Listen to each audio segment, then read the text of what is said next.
Now is a great time to talk about energy because Australia is an energy exporter.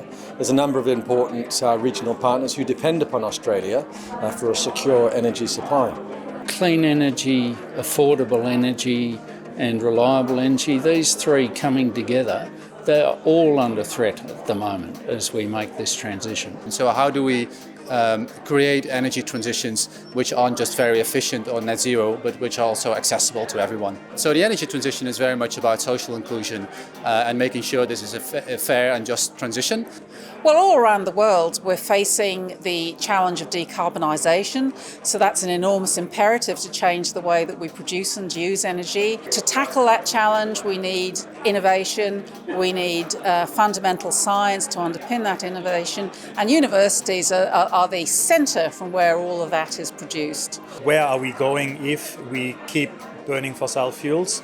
I think in order to solve the problems that we have, we need to explore every opportunity we have in the energy space. We can't leave anything unexplored, no matter what it is. We know that the energy mix has to move towards more renewables, more sustainable forms of energy.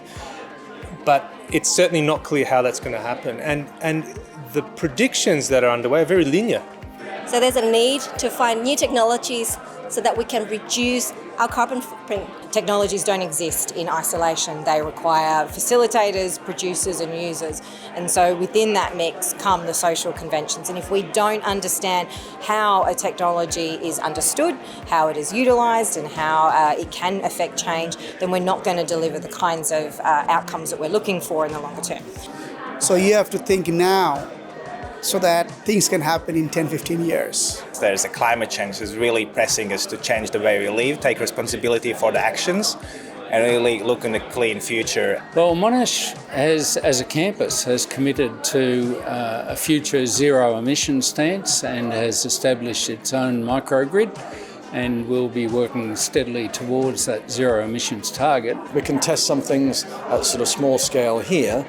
I think we can also do some follow-up pilot testing adjacent to our own plants in the Pilbara. The concept of sustainability, it's about providing a livable community, a livable society, having our environment support people in their everyday lives and provide a quality of life. Woodside is a larger energy company. It's Australia's LNG company, you might say.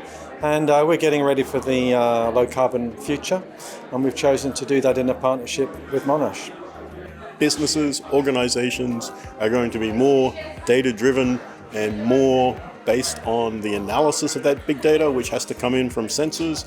Energy is a key part of that equation. What works in one context isn't necessarily going to work in another, and we need to better understand how these technologies will be applied in different areas across Australia and internationally as well. It really is much faster than anywhere else in the world, like the challenges we face. And Australia has this potential to really build the future of electricity markets and this transition and be an example for the world. Australia has this great opportunity because A, we're so resource rich, and B, because our current system is pretty bad. So we have a lot of scope for improvement.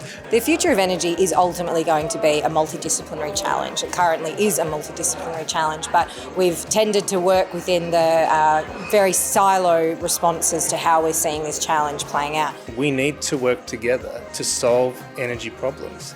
And so by doing this, I think we're going to move one step closer towards doing that and creating a community of energy practitioners that will seek out knowledge and try and change the world. We have the obligation to learn. We have the obligation to be a lab for the rest of the world and be a leader in what works.